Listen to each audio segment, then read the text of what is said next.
What's up guys, Bricks and News here. Today I'm bringing you my review of the Technic set number 42156, the Peugeot Hybrid Hypercar. Now it's a bit of a mouthful, so I broke it down to the Peugeot Hybrid Hypercar. It's measuring in at 50 centimeters long and 13 centimeters high with 1,775 pieces, retailing for 280 Canadian. Admittedly, I'm not the biggest fan of the Lego's Technic series, I'll be honest, but I thought this model looked very interesting, so I decided to pick it up and check it out. So let's have a look and see what we have here. The set comes with 5 sets of bags, and as you can see, each set of bags builds a key portion of the car. The manual is very meaty, as to be expected with these big sets, and as you open up the manual, you have a small write-up from the designer, as well as a timeline of the Peugeot Hypercar inventions that have come down the line over the years. It's awesome for car enthusiasts. I think that's a nice little write-up, something in the manual that Lego really doesn't have to add, but I like when they do add these in the manuals. I also like how we have the comparison pics of the Lego model with the real vehicle. It really helps illustrate how close Lego has come to recreating this, what I can only describe as a futuristic looking vehicle, almost like a spaceship. I really like it. And then, as expected, you have the progress line on the bottom, helping builders keep track of their progress. It's pretty much standard fare for Lego at this time. I like that they added that. We never used to have that back in the day, so it's nice to know that whatever page you're on, you know what your progress is, so that's good. And it's a Technic set, so you can expect to spend much of your time putting plugs and cogs in place. It is what it is, so there's no surprises there. Also, I hope you enjoy sticker application, because there are a ton of them here, and if you have hands like baseball mitts like me, you're in for a treat.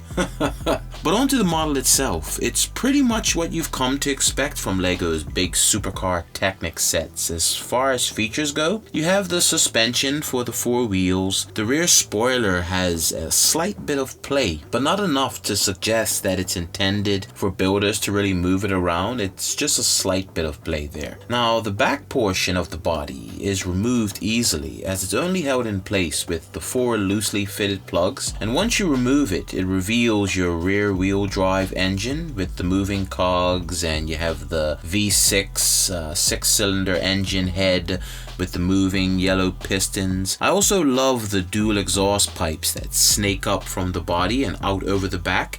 It looks good, and as you can see, you can easily just place this back down onto the body of the vehicle or move it off. It's not much hassle, and it's really nice if you want to show off the innards and the engine moving parts there, so it's nice that we have that. And moving on, you have the doors on either side here. Provides access to the single left-handed drive cockpit. It's not too exciting with the cockpit with the fluorescent yellow or green depending on your perspective. You have the steering wheel with the Peugeot decal sticker on the headrest. Just adds a bit of flourish, which is nice. The steering wheel operates the front steering, and I will say personally that it's far more responsive than the Land Rover set that we got last month. There's not much float at all, so it feels really good. That Land Rover set, there was really a lot of play in the steering wheel before the actual wheels turned. You don't have that with this set, which I really like, so I just wanted to mention that. Now on to my favorite feature. On the roof of the vehicle, as you see here, you have this cog that when operated also controls the steering. I love this because you don't really have to now open the doors and kind of fiddle in the cockpit with the steering wheel. It just really, I feel it makes it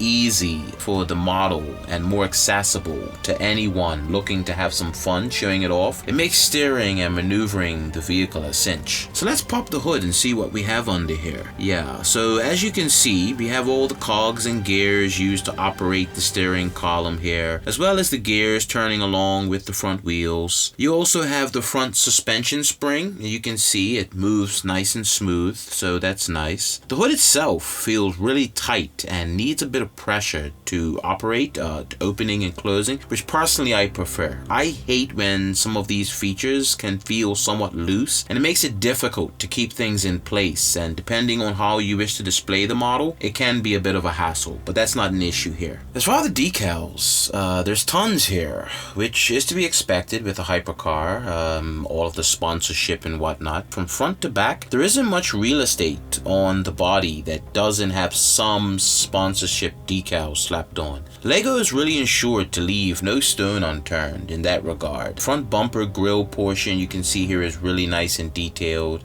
And then you have the 6 what I call glow sticks. For the old school guys out there, we have the old glow sticks. It really gives the vehicle this cool and menacing front profile. You turn the lights off and you can really see it light up a bit, so that's cool. And then you go to the back bumper and you have the red flaps with the decal stickers, so it looks good. Front profile, back profile, it looks really good. Overall, the vehicle is really doing its best to capture this likeness of the real thing as much as possible, and I personally think it does a really good job. Yes, there is no front windshield, but I'm prepared to cut Lego some slack, as I don't expect them to have a special mode for a windshield model for such a unique vehicle, so I wouldn't have expected that. So one thing I will say though, before I wrap things up here, a bit of a warning. If you decide to flip the model over for a peek at the undergarments of the vehicle, keep in mind that the back body portion that I mentioned earlier, that's only loosely fitted. So hopefully this prevents you from learning the hard way like I did.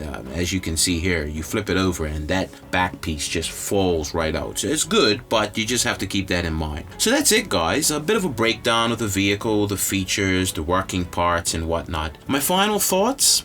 I like it. Always been a huge fan of the contrasting gray and the fluorescent yellow or green paint scheme. I really like that scheme, and I think that's what initially caught my eye. The vehicle is also very futuristic. It's far different from other more recent Technic vehicles. The decal stickers, whilst they are annoying to apply, it really helps to keep the authentic aesthetic intact. And my personal highlight is the steering cog on the roof of the car. It really draws you in to want to just play with the model and operate the steering, move it around the furniture a bit, you know, be creative with it. That's what I do. But this is definitely an awesome display set. It's great for collectors of the Technic cars, and probably, in my opinion, a must-have for the car enthusiasts. It's not really a hard sell to that crowd if you ask me. But also, I'd say it's not a hard pass for anyone who's not into the Technic builds. It is what it is. If you love the Technic series and you love the big car models, you're not gonna be disappointed. But if you're not into that thing, save your money. So if you know where you fall in that regard as far as which side of the spectrum you're on, spend your money accordingly.